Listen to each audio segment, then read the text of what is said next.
Hi, this is Becky Nunn with Nunn Design. I'm a guest designer here at Beadaholique. In this video I want to show you how you can use Nunn Design flat tags. There's a variety of different shapes and sizes and looks. I'm going to be using this one right here, and we're going to be using a transfer sheet image. We're going to use the bird on this particular one. Transfer sheet image on the flat tag with Nunn Design resin to create a look like this. If you haven't yet seen, there's also a video showing how you use it on a colorized resin. But for this one, we're going to use it directly onto the flat tag. Here are some of the items that you'll need for this technique. You'll need some Nunn Design flat tags. They come in a variety of different shapes and sizes. You'll need some Nunn Design, the resin kit, and some of the transfer sheets. So the first step of this is we're going to clean these flat tags using a little bit of rubbing alcohol. So the Nunn Design findings, including the flat tags, these are cast lead-free pewter, and then they're plated with 0.999 fine silver, 24 karat gold, and copper. And then we put an oxidization over it to give it this aged look. I like to clean my bezels and my flat tags on a consistent basis and just get in the discipline of it, because sometimes that oxidization can show up into resin. So I just go ahead and wipe the tags off, giving it a nice clean surface, allowing for the resin to have a nice surface for it to attach to. So I'm cleaning off the front, cleaning off the back.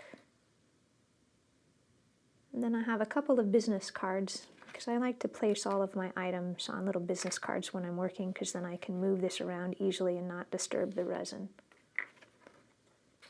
So whatever tags you're working with, you want to just make sure that you clean them thoroughly. Place them on the cards. Now we're going to put away our rubbing alcohol, and we're ready for the next step. And the next step is going to be, we're going to actually open up the Nunn Design resin kit and pull out the part A and B and the stir sticks. So I like to always work on a little plastic surface. I'm going to use one of my mixing cups. We have the part A and the part B of the resin. I have a stir stick, and then I also like to use little toothpicks for this technique. You'll also need to have a timer ready to go. So the first step of this is you're going to mix up 1 tablespoon of the part A and 1 tablespoon of the part B, mixing a full cup of resin in order to activate it. So place this on a level surface. Go ahead and remove the cap and pour in to the mixing cup until you hit that 1 tablespoon mark.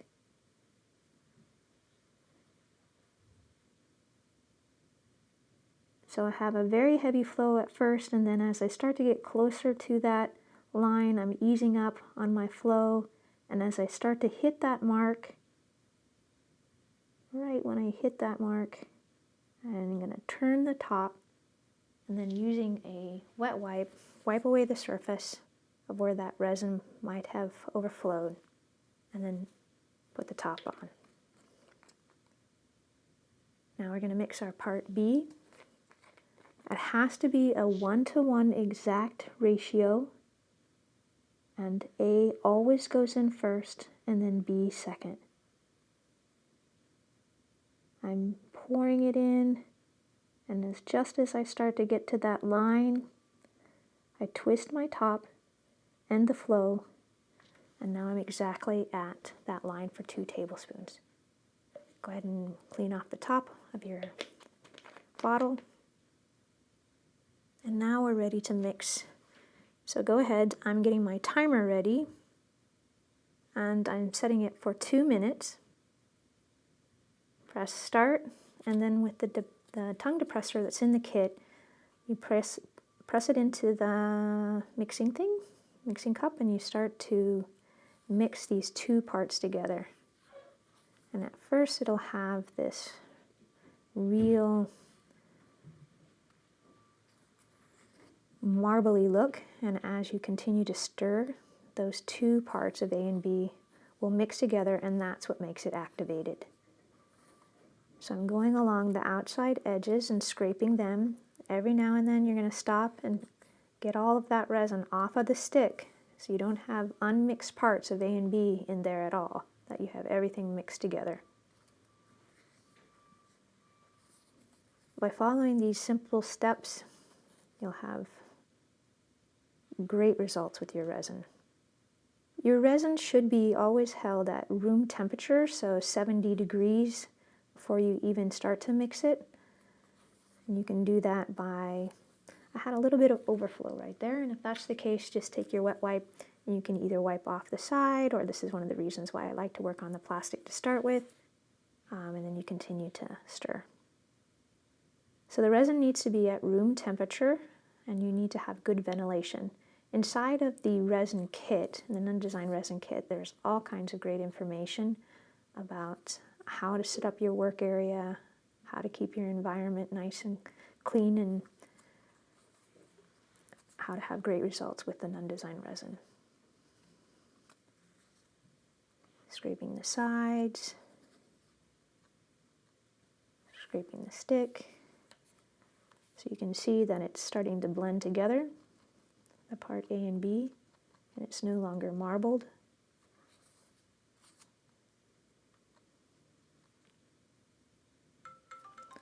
And there's our timer.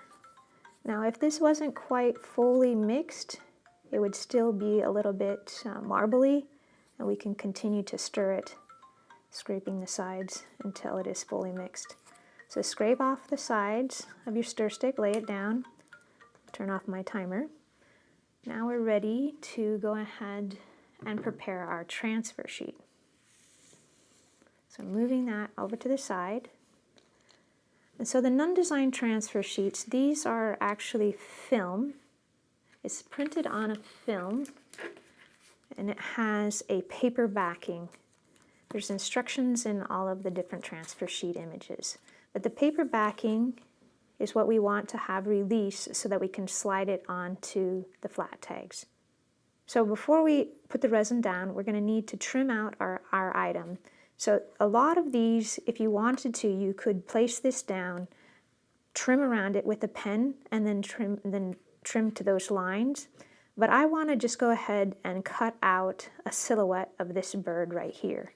I don't have to worry about if I cut it out in that shape, those lines right here will show up on the flat tag, and it won't be as nice of a design as if I went in and trimmed that really nicely. So using a pair of scissors, go ahead. First I'll just cut out the shape.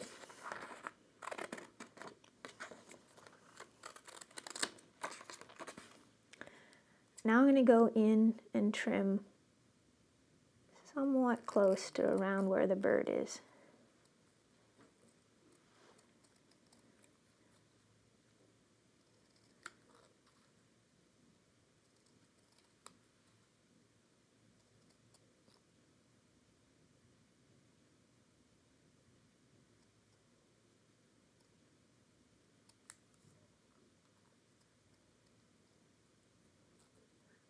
Making sure that I don't trim away too much where his beak is.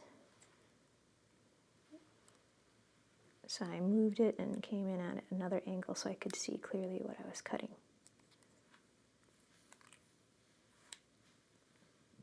So if you had another pair of fine scissors, you can go right inside of there.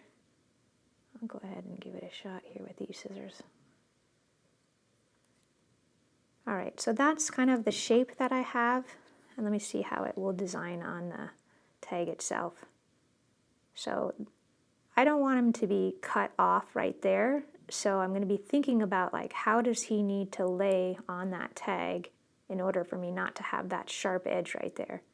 And I definitely want to have his feet. So let's see, how could I do this?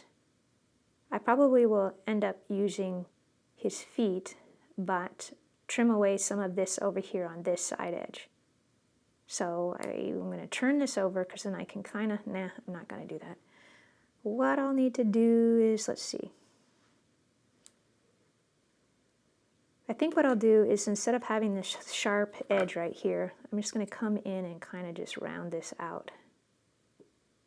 So these are all the decisions that you want to be making before you place your tag into the water and release it. And we'll do that step next. So that's kind of what we're looking for, something kind of like that. All right, so I'm going to focus on this piece right here. And the next step we're going to do is we're going to release that film from the paper back. And that is done by placing it into a warm dish of water and waiting about 30 seconds. The film will start to release from the paper backing. It kind of curls up like a little potato chip, and then it starts to straighten and flatten out. So while that's getting ready, let's go ahead and bring our resin back in. So we'll have our resin ready to go.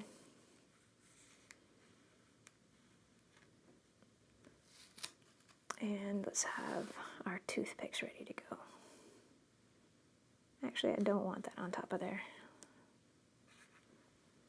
Let's move our resin over there. And a couple of toothpicks.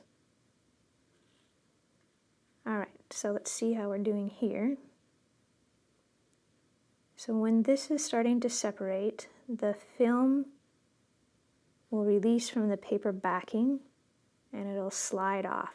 Do you see how that's sliding off and sliding around on the paper? Keep the paper in position while you're doing this next step, and you're going to dry this off fully, making sure that you don't add any additional water onto or into the resin. All right, so this little guy is ready to go. And first I'm going to drizzle a small amount of the Nunn Design resin right onto the flat tag.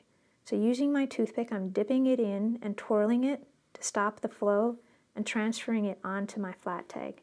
I like to use multiple toothpicks so that I can hold this by this hole right here and move it around without getting my fingers close to that resin at all. So at first we're just placing a small amount of resin down onto the tag. And now we're ready to transfer this transfer sheet onto the resin. So slide it slightly.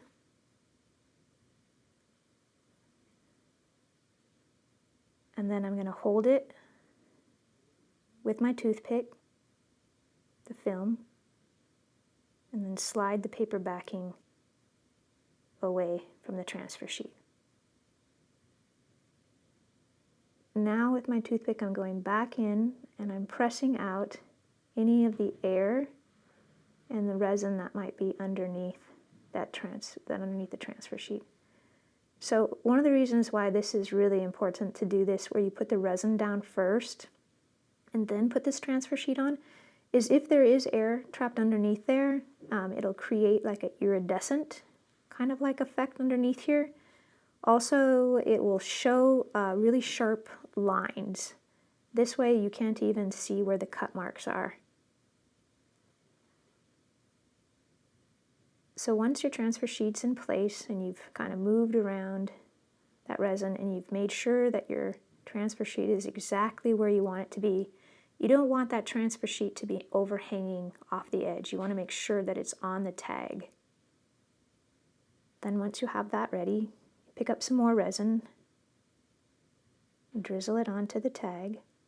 And this resin is a self-doming resin, so it basically wants to know where that side edge is and that it'll stop when it gets to that edge. So I'm moving the resin around with my toothpick. When it comes to this surface right here, around this little guy right here, I'm going to turn him around so I can see him better. I might use 2 toothpicks to kind of hold this in position, and then I'm going to drag that resin up carefully around that whole area. I'm going to move it around so I can see the other side very well. And then I'm going to drag some of that resin up around that whole area. you have any resin that drops into that hole, just break the surface contact by lifting the tag up slightly and moving it over, and that'll allow the resin to drain out of that hole.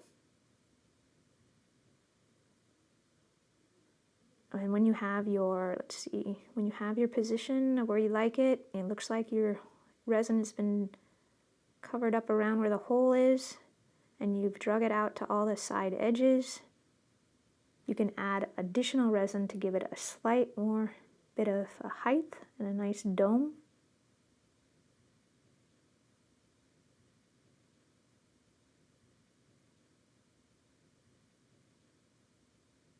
And now we're ready to let that sit and cure. It'll take about 48 hours. It'll be hard to the touch at 72 hours, but it'll take about 48 hours until it's fully hard and fully cured. You want to babysit your piece as it's at this phase because you might have some air bubbles that come up to the surface, and if that's the case, you can pick it up and use your breath in a huffing like this, and that will help the air bubbles expand and pop. Once your pieces are fully cured, you can assemble them using the Nunn design jump rings, a combination of interesting charms, to make fun necklaces like you're seeing here. This is Becky Nunn with Nunn Design, guest designer here at Beadaholique, showing how you can use Nunn Design resin, flat tags, and transfer sheets to create fun charms. I hope you enjoyed it. Bye-bye.